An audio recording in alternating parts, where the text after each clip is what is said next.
Marshall, first to you. First off, I wanted to tell you that I respect the hell out of you for how you handle yourself throughout the show. The world needs to see more men like this in tune with their emotions. But my question to you is, what initially intrigued you to go on Love is Blind?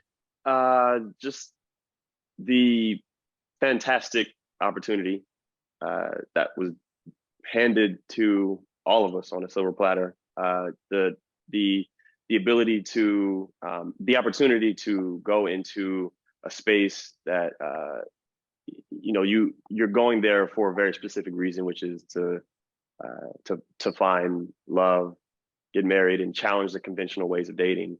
And that's something that I'm all for. I'm all for taking risks, and that's ultimately why I signed up. It was a huge risk and a wonderful experience. Brett, to you, no offense to the other men here, but you and Tiffany are my favorite couple of all time, of ever. But the conversation between you and Tiffany in the pods that leads to her falling asleep, take me behind how you felt in that moment. Oh man, did you ever play Mortal Kombat? You know, like fatalities, and somebody would reach into your chest and just like literally pull out your heart and like throw it. Like that's pretty much what it was, because we were having such a like a real intimate conversation. I think moments before she fell asleep, she said, "Hey, Brett, like I'm falling in love with you." And I'm like, that's like a major leap in our relationship. That's not something that I've heard from a lot of women, and not the type of thing that I expected to hear on the other side of a wall. I mean, so to kind of hear that and then kind of have the space to actually go a little bit deeper, and then just, everything just being pulled from you. Yeah, it was it was tough, but it was just a moment in our story. So, it's a nice moment, funny to look at this point. I'm sure it's going to be hilarious to kind of watch back whenever you do see it Friday.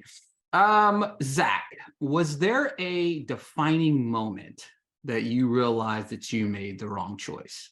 Yeah, I think it actually came pretty early. I think I had a pillow over my head and I was crying, and Marshall put a blanket over me.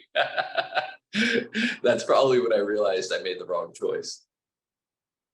But yeah, so sometimes you got to live with your decisions. Marshall, to you, any hesitations about watching the show back?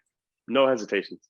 I am definitely interested to see not just my story play out, but these gentlemen in front of us, because I don't really know what happened along their journeys rather, and I'm just really interested to see, because I know that it's going to be some good stuff in there.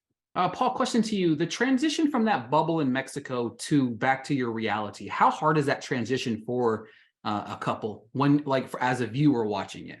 It's a completely different experience being on vacation. Like the objective of a vacation is to have a good time, party your ass off and just, have a good time. And I think real world is very different from that. Like the objective is, make money and chase your goals and integrate your friends and your family and just like a multitude of other factors. Whereas objective number one is get a cocktail in Mexico, and it's just very different from your everyday life. So